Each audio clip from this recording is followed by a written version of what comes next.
चलिए इस वीडियो में हम बात करेंगे ईरान यूएस टेंशन की। खाड़ी देशों से तकरार है तो क्यों ओमान के साथ बैठने को ईरान तैयार हो गया। नमस्कार, आप देख रहे हैं न्यूज़ 18 का डिजिटल प्लेटफॉर्म। मैं हूं आपके साथ श्रुति श्रीवास्तव। खाड़ी में जारी तनाव के बीच अमेरिकी राष्ट्रपति ने कहा है कि उन्होंने ईरान पर प्रस्तावित हमलों को फिलहाल टाल दिया है। ट्रंप ने बताया कि सऊदी अरब और यूएई के नेताओं के अनुरोध पर उन्होंने यह फैसला लिया है। और इसी बीच खबर यह भी आ रही है कि पाकिस्तान ने नया पीस प्रपोजल अमेरिका के सामने रखा है जो ईरान की ओर से बनाया गया है। विस्तार से समझते हैं।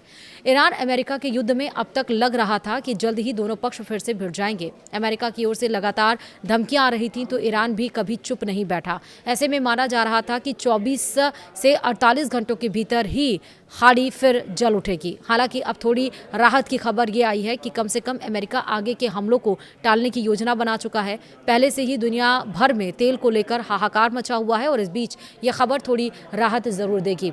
मिडिल ईस्ट में तनाव के बीच अमेरिकी राष्ट्रपति डोनाल्ड ट्रंप ने बड़ा बयान दिया है। ट्रंप ने कहा है कि उन्होंने ईरान पर प्रस्तावित हमला फिलहाल टाल दिया है। उनके मुताबिक कतर, सऊदी अरब और यूएई के अनुरोध पर यह फैसला लिया गया है। ट्रंप ने यह भी दावा किया है कि अब ईरान के साथ गंभीर बातचीत चल रही है। वहीं ईरान के राष्ट्रपति मसूद पेज़ेश्कियान ने साफ कहा है कि बातचीत का मतलब आत्मसमर्पण नहीं है। उन्होंने कहा है कि तेहरान सम्मान, ताकत और अपने राष्ट्रीय अधिकारों की रक्षा करते हुए वार्ता में शामिल हुआ है। और अब तक ईरान युद्ध में क्या क्या हुआ है वो सिलसिलेवार तरीके से समझिए। इस बीच इजरायल और लेबनान के बीच संघर्ष जारी है। अमेरिका की मध्यस्थता से युद्ध विराम बढ़ाए जाने के बावजूद सोमवार को इजरायली हमलों में कम से कम 7 लोगों की मौत हो गई। लेबनान के स्वास्थ्य मंत्रालय के मुताबिक 2 मार्च से अब तक इजरायली हमलों और सैन्य कार्रवाइयों में 3020 लोगों की जान जा चुकी है, जबकि 9273 लोग घायल हुए हैं। उधर गाजा के लिए राहत सामग्री ले जाए जा रहे जहाजों को रोकने को लेकर भी इजरायल की आलोचना बढ़ रही है। रिपोर्ट्स के मुताबिक इजरायली बलों ने अंतर्राष्ट्रीय जल क्षेत्रों में गाजा सहायता बेड़े के कई जहाजों को रोक लिया है। बताया जा रहा है कि करीब 47 नौकाओं को कब्जे में लिया गया है और सैकड़ों कार्यकर्ताओं को हिरासत में लिया गया है। इस कार्रवाई के बाद कई देशों और मानवाधिकार संगठनों ने नाराजगी जताई है। उनका कहना है कि अंतर्राष्ट्रीय जल क्षेत्र में सहायता जहाजों को रोकना अंतर्राष्ट्रीय कानूनों का उल्लंघन हो सकता है। मिडिल ईस्ट में बढ़ते तनाव, ईरान अमेरिका वार्ता, लेबनान में जारी हमले और गाजा सहायता बेड़े को लेकर विवाद ने पूरे क्षेत्र को फिर से बड़े संकट के मुहाने पर ला खड़ा कर दिया है।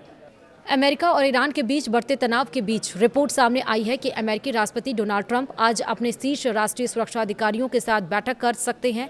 एक्सियोस की रिपोर्ट के मुताबिक ट्रंप ने सऊदी अरब और यूएई के नेताओं के अनुरोध पर ईरान पर होने वाले सैन्य हमले को फिलहाल टाल दिया है। इसके बावजूद वह मंगलवार को व्हाइट हाउस के सिचुएशन रूम में अपनी राष्ट्रीय सुरक्षा टीम के साथ आगे की रणनीति पर चर्चा कर सकते हैं।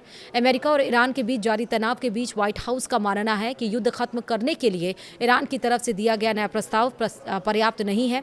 एक्सियोस की रिपोर्ट के मुताबिक अमेरिकी अधिकारियों का कहना है कि इस प्रस्ताव में कोई बड़ा सुधार नहीं दिख रहा है और इससे समझौता होना मुश्किल है। रिपोर्ट में यह भी कहा गया है कि अमेरिका के राष्ट्रपति डोनाल्ड ट्रंप मंगलवार को अपने राष्ट्रीय सुरक्षा सलाहकारों और शीर्ष अधिकारियों के साथ सिचुएशन रूम में बैठक कर सकते हैं और इस बैठक में ईरान के खिलाफ सैन्य विकल्पों पर चर्चा होने की संभावना है। ईरान के विदेश मंत्रालय ने सोमवार को कहा कि हॉर्मुज़ जल डबरू मध्य के संचालन के लिए ईरान और ओमान मिलकर एक नई व्यवस्था तैयार कर रहे हैं। यह कदम ऐसे समय में उठाया जा रहा है जब इस अहम समुद्री रास्ते को लेकर तनाव बना हुआ है।